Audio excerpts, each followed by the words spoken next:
March 13, 1986, Salvador, Bahia.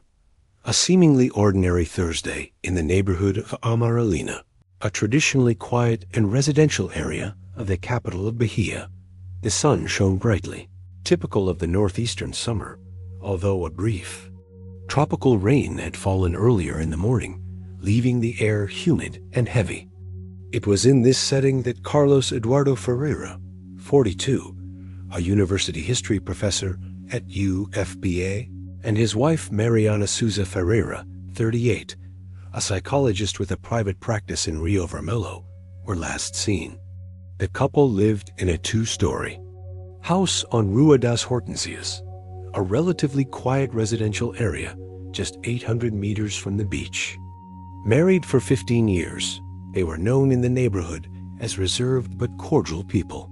They had no children, a conscious choice, according to close friends, made so they could focus on their academic and professional careers.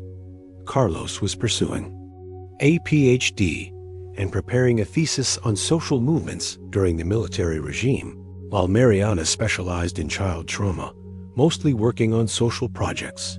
On that Thursday, the couple had attended a dinner at the house of Paulo Menezes, a colleague of Carlos's at the department, to celebrate the approval of a research project.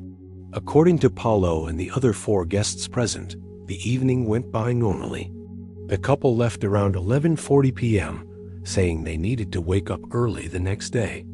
Carlos had a class at 7:30 a.m., and Mariana was scheduled to give a lecture at a psychology conference at the Odin Palace Hotel.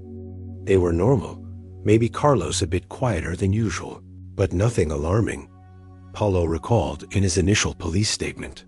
Mariana was excited about the lecture she would give the next day. She even showed me some notes she had made during the dinner. What no one could imagine was that this would be the last time they would see the couple alive. The following morning, March 14th, Carlos did not show up for his class at the university, something extremely unusual for a professor known for his strict punctuality. Mariana also failed to appear for her lecture, leaving organizers and participants waiting for nearly an hour before a last-minute substitute speaker was arranged. It was Jonas Silva, secretary of the UFBA History Department, who first noticed something was wrong. After several unsuccessful attempts to contact Carlos by phone, she called the department coordinator, who authorized a visit to the professor's house. I rang the bell insistently, knocked on the door, walked around the house, and there was no sign of movement. Their car, a navy blue Volkswagen Passat, was not in the garage. The windows were closed, but the living room curtains were open, which I found strange, Jonah reported in her statement. The first hypothesis raised was that of a family emergency or a traffic accident. Contacts were made with local hospitals, but no record of the couple's admission was found. Mariana's parents, who lived in Aracaju, and Carlos's brother, who lived in São Paulo, were contacted, but none of them had any news. On March 15th, 48 hours after the last contact with the couple, Antonio Souza, Mariana's father, filed a missing persons report at the 7th Civil Police Station in Rio Vermelho, Salvador. The case was initially treated as a voluntary disappearance, a common classification at the time for adults who went missing without evident signs of violence.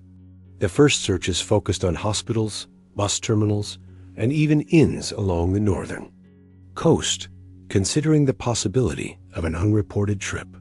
The couple's vehicle was also added to the list of cars sought by the police.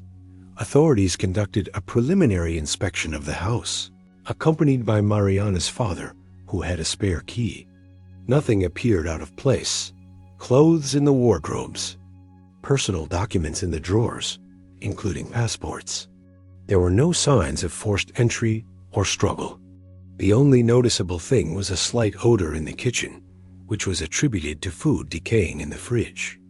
It seemed like they had gone out to buy bread and would return at any moment, said Delegate Renato Nunes, who was in charge of the case at the time. As the days passed, the family's anxiety grew. How could a stable couple, with no known financial problems, no declared enemies, simply disappear without a trace? This question would echo for 37 long years, spanning decades of uncertainty, pain, and what seemed to be an endless search.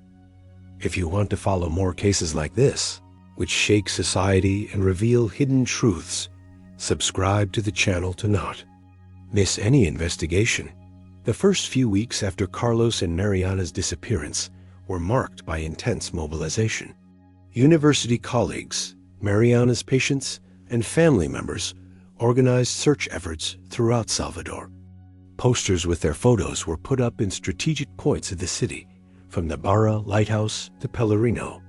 Volunteer teams scoured beaches, hospitals, and even remote communities. The civil police of Bahia initially assigned only 2 investigators. To the case, Inspector Claudio Mendonca and Detective Jorge Santana. In their first reports, both highlighted the lack of concrete elements that could point to the direction of the investigation. It was like we were looking for ghosts. There were no witnesses to an abduction, no suspicious banking transactions. There was no body. There was nothing.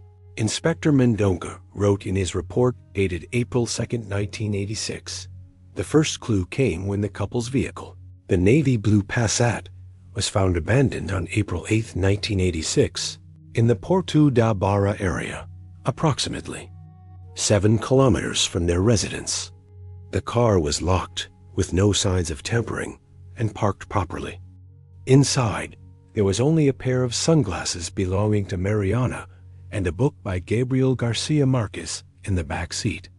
The forensic examination found no fingerprints other than those of the couple and a few close individuals who usually traveled in the car. This discovery, instead of shedding light, only deepened the mystery. Why would the car be abandoned in such a busy and touristy area?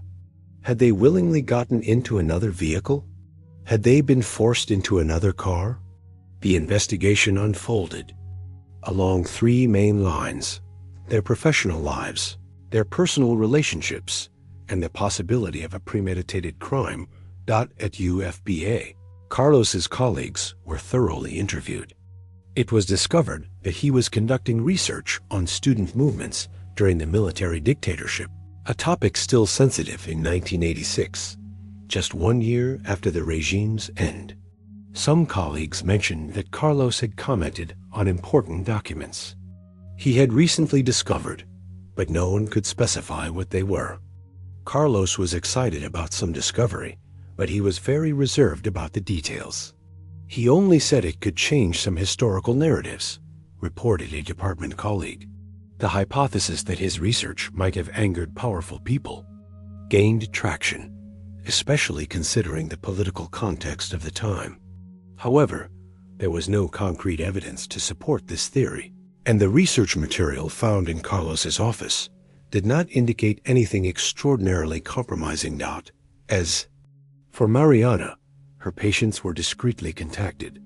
As a psychologist, she treated people from various backgrounds, including victims of domestic violence referred by social projects. The possibility that a violent family member of one of her patients might have turned against her was investigated, but no connection was established. The couple's financial life was meticulously analyzed.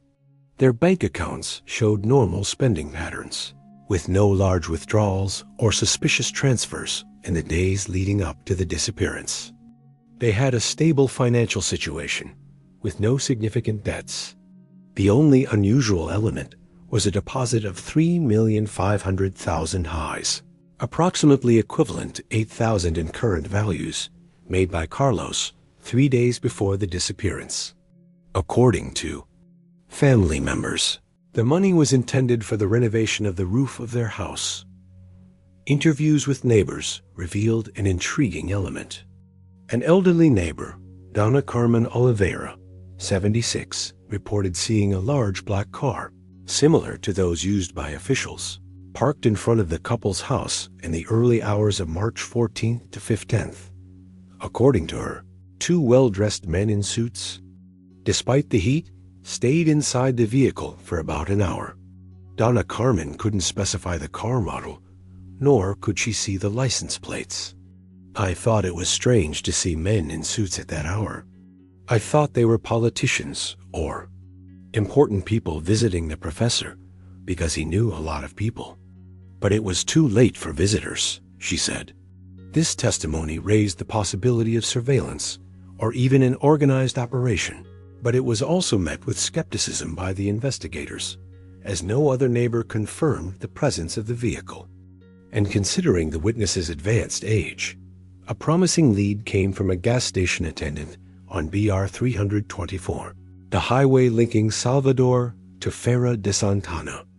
He claimed to have fueled the couple's car around 5:30 a.m. on March 14th, and that Carlos seemed nervous, constantly looking in the rearview mirror.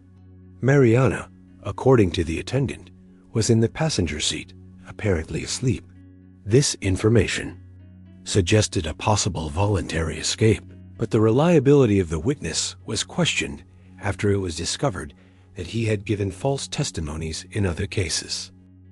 As the months passed, the case gradually lost priority. Bahia, like much of Brazil, faced high rates of violent crime during the 1980s, and investigative resources were constantly redirected to ongoing crimes. In September 1986, 6 months after the disappearance, the case was practically shelved, although technically it remained open.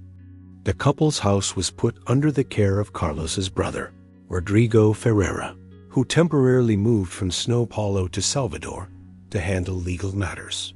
One last twist in this initial period came in November 1986, when an anonymous tip suggested the couple had been seen in Buenos Aires, Argentina. According to the tip, they had changed their identities and were working at a local university. The Brazilian Federal Police, in cooperation with Argentine authorities, investigated the information but found no evidence to support it, with scarce clues, contradictory testimonies, and the absence of a body or conclusive evidence of a crime. Carlos and Mariana's case entered an investigative limbo.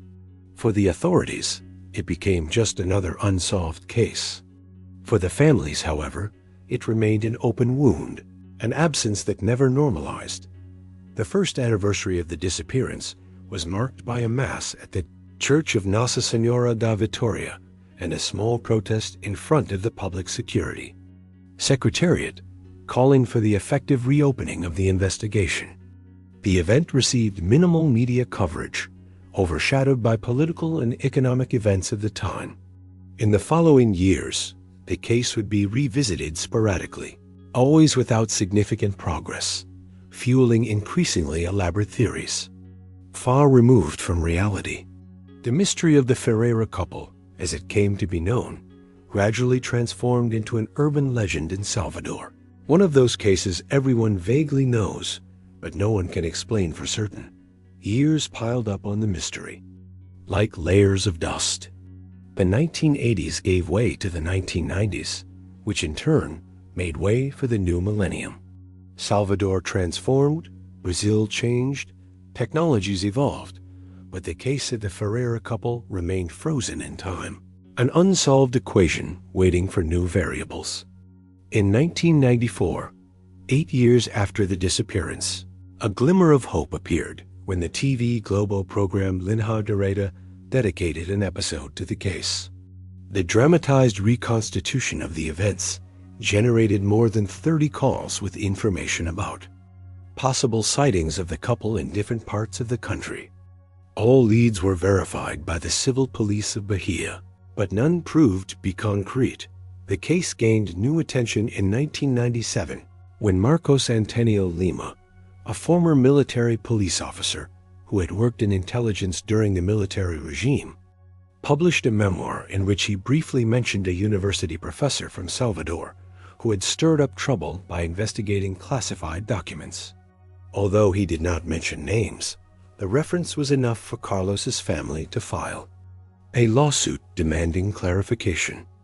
Lima, however, passed away from a heart attack before he could testify, taking with him any additional information he might have had. In 2001, the couple's house was finally sold after years of legal disputes between the families. Mariana's parents and Carlos's brother reached an agreement on the division of assets, painfully accepting that after 15 years, the chances of their return were virtually nil. The property was acquired by a young couple, Fernando and Cristina Mendez, who carried out minor renovations, mainly in the exterior areas and the bedrooms, but kept the original structure of the house. The period between 2001 and 2015 was marked by almost complete silence regarding the case. Occasionally, on the anniversary of the disappearance, a local newspaper would publish a small note recalling the mystery, usually accompanied by a lament about the inefficiency of Brazilian police investigations. The house on Rua das Hortensias changed ownership 2 more times during this period, always carrying the invisible weight of its history. In 2015, an independent documentary filmmaker, Lucas Ribeiro, began a project about unsolved cases in Bahia. While researching newspaper archives one afternoon, he came across the case of the Ferreira couple and became intrigued by the various inconsistencies in the original investigations. Lucas tracked down and interviewed several people related to the case, including retired delegate Renato Nunes and Inspector Claudio Mendonça, who had become a businessman. "That case haunted me for years," confessed Mendonça in an interview. "There was something deeply wrong there, but we could never put our finger on it. At the time, many doors were closed to us, no explanation. After a while, I understood the message and I stepped back." The documentary Desaparecidos, O Caso Ferreira, was released at regional festivals in 2016, and although it received some critical attention, it did not produce new investigative breakthroughs. However, it put the case back on the public radar and inspired a group of law students from UFBA to create the Memoria Project, dedicated to reviewing unsolved cases with potential political connections during the period of redemocratization. It was through this project that in 2018, documents emerged indicating that Carlos Eduardo Ferreira had requested access to specific military files weeks before his disappearance. An internal memo obtained through the Freedom of Information Act mentioned Carlos's name on a list of civilians requesting access to sensitive documentation. The document did not detail which specific information had been requested, but included a handwritten note: "Evaluate implications. Standard procedure." This document was delivered to the Bahia State Truth Commission, which included the case in its final report as a possible politically motivated forced disappearance pending full clarification. The commission recommended the official reopening of the case by the federal police, which took place in January 2019, albeit with limited resources. The real twist, however, came from where it was least expected. In March 2023, exactly 37 years after the disappearance, the house on Rua das Hortensias went through yet another change of owners. The new owners, an architect couple, Juliana and Roberto Campos, planned a complete renovation of the property, including the modernization of the kitchen. When they removed the ceramic flooring for the installation of new tiling, the workers came across something disturbing. "It was a terrible smell, even after all this time," reported Antonio Gomes, the foreman responsible for the renovation. "When we removed the concrete layer under the kitchen floor, we found a kind of improvised box like a small compartment, and there they were, or what was left of them. Under the kitchen floor, in a space approximately 2 meters by 1.5 meters and 60 centimeters deep, 2 skeletons were found side by side along with the remains. There were personal belongings that allowed for immediate identification: a Seiko watch that Carlos had received as a wedding gift, still on the wrist of one of the skeletons, and an emerald pendant necklace that Mariana frequently wore. The news exploded across national media. The mystery that had fueled conspiracy theories for decades ranging from planned escapes to kidnapping by foreign agents, was now revealed as a brutal crime, literally hidden beneath the feet of subsequent residents of the house. Leave in the comments. Never give up on the truth if you believe all missing persons deserve to be found. The discovery of the bodies triggered an unprecedented police operation in the case. The house was immediately cordoned off, and a multidisciplinary team was mobilized, including criminal experts, forensic anthropologists, odontologists, and investigators from both the civil and federal police. The Legal Medical Institute of Salvador received the remains as a top priority. We are dealing with a crime that has crossed almost 4 decades, stated Delegate Helena Martins, appointed to lead the investigation. But no matter how much time has passed, the truth always leaves traces. The initial forensic analysis confirmed what many had already suspected. Carlos and Mariana had been murdered. The analysis revealed blunt force fractures to both skulls, indicating violent blows with a heavy object. The position of the bodies suggested that they had been carefully placed in the makeshift grave, side by side, with Mariana's hands crossed over her chest, while Carlos's hands rested beside his body. The dental examination definitively confirmed the identity of the remains, comparing them with X-rays found in the couple's dentist files. DNA tests, using samples provided by living family members, corroborated the identification. One of the most disturbing elements of the discovery was the level of planning evident. The grave under the kitchen floor was not improvised, as initially thought. It was a carefully prepared structure, with reinforced brick walls and covered with a layer of approximately 15 centimeters of concrete before the ceramic flooring was applied. This was not a crime of passion or opportunistic, explained criminal expert Ricardo Valenti. Whoever did this planned it meticulously, probably preparing the location days or weeks in advance.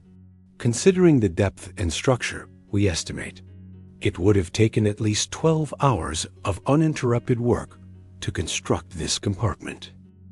The analysis of the concrete used indicated a typical composition from the 1980s, confirming that the burial had occurred at the time of the disappearance. Tool marks found on the edges of the structure corresponded to the types of trowels and masonry tools available on the Brazilian market at the time. Based on the physical evidence and the reports from forensic experts, the police reconstructed what likely happened on that fateful night of March 1986. The couple returned home after dinner at Paulo Menezes' residence around midnight. Upon entering, they were ambushed by one or more assailants who were already inside the house. Carlos was struck first with a blow to the back of his skull, likely while entering the kitchen. Mariana, possibly hearing the impact or seeing her husband fall, was also attacked. The skull fractures were consistent with blows delivered by a heavy and solid object, possibly a large hammer or a similar tool, explained the forensic pathologist in charge. The absence of defensive wounds suggested that they were completely caught by surprise, with no chance to react. After the murders, the bodies were carefully placed in a compartment previously prepared under the kitchen floor, covered with concrete, and later with the original ceramic tiles, erasing any visible trace of the crime. Whoever did this knew the house well and had the time and privacy to work, observed Delegate Helena.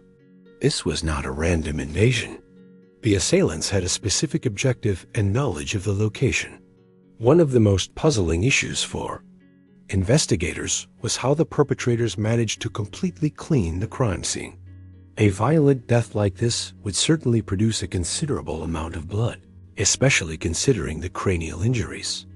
The answer came when the experts, reviewing old photographs of the house, noticed that the kitchen floor in 1986 was different from what was found in 2023. The original floor was completely replaced shortly after the murders, explained Ricardo Valenti.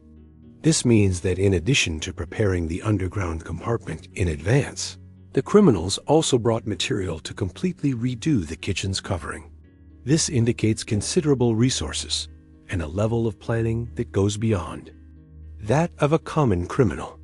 With this new information, investigators revisited the old testimonies and police reports from the time.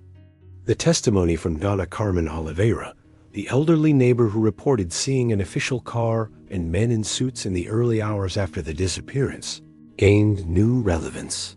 Investigators also focused on the political context and Carlos's research.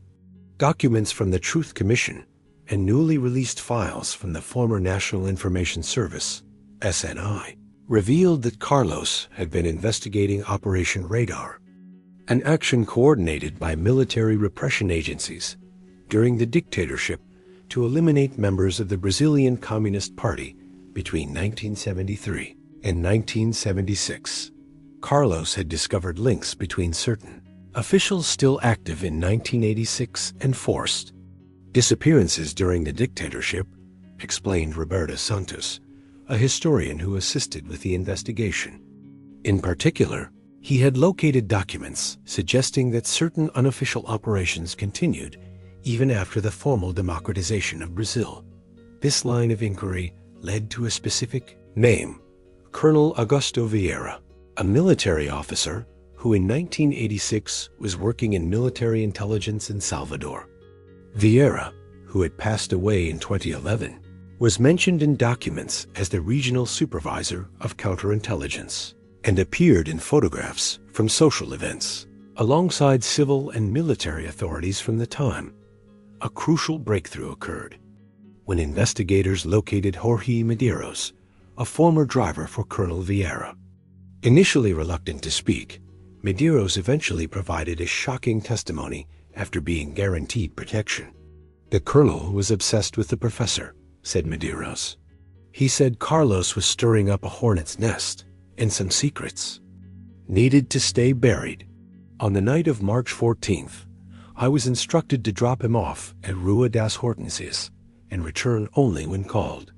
I waited in the car for nearly 2 hours, a few blocks away. When I came back to pick him up around 4 a.m., he wasn't alone. There was another man with him, whom I'd never seen before or after. They were carrying heavy bags of construction materials. The colonel had cement-like substances on his hands. Medeiros also confirmed that days earlier, he had taken Colonel Vieira to the same residence during the day, when the couple was presumably out, and that he had stayed at the house for several hours. He said he was installing surveillance equipment, which was standard procedure for suspected subversives. Based on this evidence, the federal police issued a report concluding that Carlos Eduardo Ferreira and Mariana Souza Ferreira were victims of a politically motivated crime carried out by state agents, acting unofficially to silence Carlos's academic investigations into the crimes of the military dictatorship. This case represents a continuation of political repression even after the formal end of the military regime, concluded the report. It demonstrates how parallel power structures continued operating during the transition to democracy, eliminating threats to the official narrative and protecting those who could be implicated in state crimes. In June 2023, the Federal Public Ministry filed charges against 2 surviving former agents, identified as accomplices in the crime: Jose Roberto Almeida, a former sergeant who worked directly under Colonel Vieira's orders, and Paulo Henrique Machado, a civilian who acted as an informant and infiltrated the university. Both were arrested and are awaiting trial. For Carlos and Mariana's families, the discovery brought a mixture of renewed pain and delayed relief. For 37 years, we lived in a limbo between hope and mourning, sighed Rodrigo Ferreira, Carlos's brother, now 75 years old. At least now we can bury them with dignity and begin the process of farewell that was denied to us for so long. On July 15, 2023, after the release of the remains by the Legal Medical Institute, Carlos and Mariana were finally buried at Campo Santo Cemetery in Salvador in a ceremony attended by family members, old friends, colleagues, human rights activists, and UFBA students. The ceremony, although marked by sadness, also represented an act of resistance and remembrance. They tried to erase Carlos and Mariana, literally burying them under concrete, said a representative from the Committee of Families of the politically murdered and disappeared. But the truth, as we see today, always finds a way to emerge. Every missing person found is a victory of memory over oblivion, of justice over impunity. The case of the Ferreira couple, with its late but definitive resolution, left deep marks, not only on the families directly involved, but on resilient society as a whole. The impact extended across various spheres, provoking reflections on justice, historical memory, and the remnants of the military dictatorship in democratic Brazil. In the months following the discovery of the bodies, the judicial process against the living individuals involved progressed slowly, facing bureaucratic obstacles and attempts at disqualification by the defense attorneys. José Roberto Almeida and Paulo Henrique Machado remained in preventive detention, but their lawyers argued the prescription of the crime, considering the time elapsed since the murders. However, the Federal Public Prosecutor's Office maintained that crimes against humanity, such as political assassinations carried out by state agents, are imprescriptible according to international law, position supported by previous decisions from the Inter-American Court of Human Rights regarding Brazilian cases. There is no expiration date for the search for justice in such crimes, said Federal Prosecutor Deborah Duprat in a press conference. Impunity cannot be normalized, especially when we are talking about agents who, under the mantle of the state, executed citizens to silence historical truth. In October 2023, the Superior Court of Justice recognized the imprescriptibility of the case, allowing the process to proceed. The decision was received as an important precedent for other similar unresolved cases. At the Federal University of Bahia, UFBA, the resolution of the case had a particularly strong impact. The Department of History created the Carlos Eduardo Ferreira Chair of Memory and Justice Studies, dedicated to research on the dictatorial period and its developments in Brazilian democracy. Carlos's old office, preserved as a storage room for decades, was transformed into a memorial housing his books, documents, and a permanent exhibition about his life and work. The students from the Memoria Project, who contributed to the reopening of the case, expanded their activities by creating a permanent research and legal assistance center for the families of political disappearances. Their work led to the reopening of 3 other 1980s cases that had previously been archived. Culturally, the case inspired artistic productions that helped spread its story and significance. The documentary Sobiso, directed by Lucia Moura, won the Best Documentary Award at the 2024 Brasilia Film Festival. Meanwhile, the play Mariana e Carlos, written by Deborah Falabella, toured Brazilian capitals with sold-out performances. A miniseries produced by a streaming service, starring renowned national cinema actors, is set to premiere in 2026. Beyond the cultural productions, case had a concrete impact on public policies. In January 2024, the National Congress approved the creation of the Permanent Commission on Forced Disappearances, an agency linked to the Ministry of Justice, with the power to investigate past cases and prevent future occurrences. The commission became informally known as the Ferreira Law, both in the media and among activists. The house on Rua das Hortensias, the epicenter of this tragic story, was expropriated by the state government in December 2023 and transformed into the Center for Memory and Human Rights of Salvador. The place that had hidden a heinous crime for decades now hosts exhibitions on resistance to the dictatorship, academic research on transitional justice, and a psychological support service for the families of the disappeared, inspired by Mariana's work.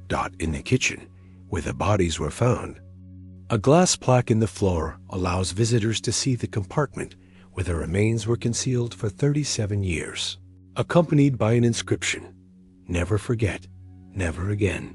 The impacts of the case also extended to investigative procedures. Federal police developed a specific protocol for investigating disappearances with potential political motivation, incorporating new forensic technologies and document analysis methodologies.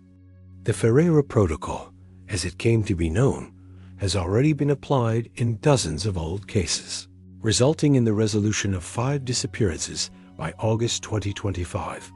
For Carlos and Mariana's families, the resolution of the case, though delayed, brought the possibility of proper mourning.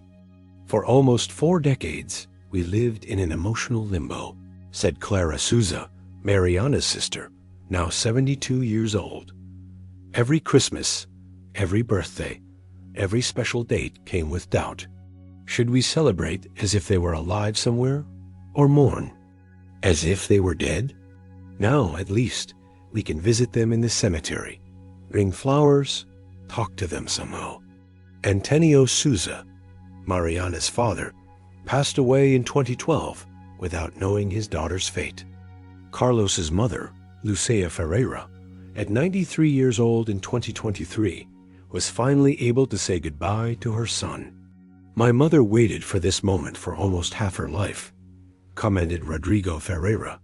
"When we were at the cemetery, she said to me, 'Now, I can leave in peace.'" The remains of the couple were buried side by side, reflecting the position in which they were found. On their joint tombstone, a simple inscription: "Carlos and Mariana Ferreira loved the truth until the end."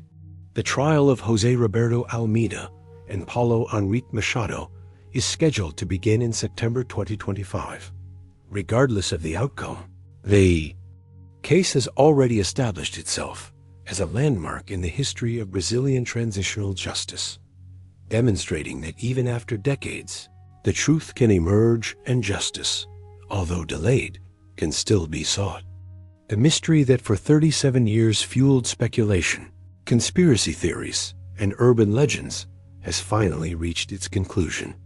Not a story of a romantic escape to start a new life, as some had speculated, not a voluntary disappearance due to debts or personal problems, nor even a crime of passion or motivated by greed, but rather the darkest face of recent Brazilian history, the persistence of authoritarian structures operating in the shadows of the young democracy, eliminating those who dared to challenge the silence pact about past crimes.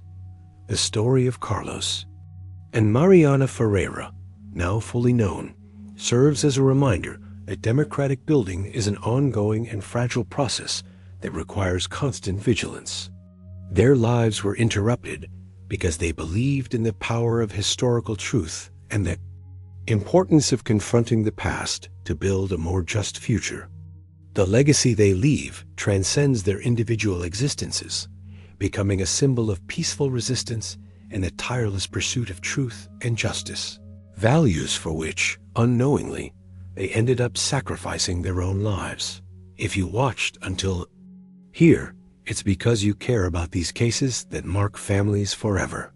Leave a comment saying, "I watched until here, so I can get to know you and see who really cares about the search for truth." Don't forget to like the video and share it with others who also value memory and justice. Subscribe to the channel to follow more cases like this, where the truth, as painful as it may be, finally comes to light.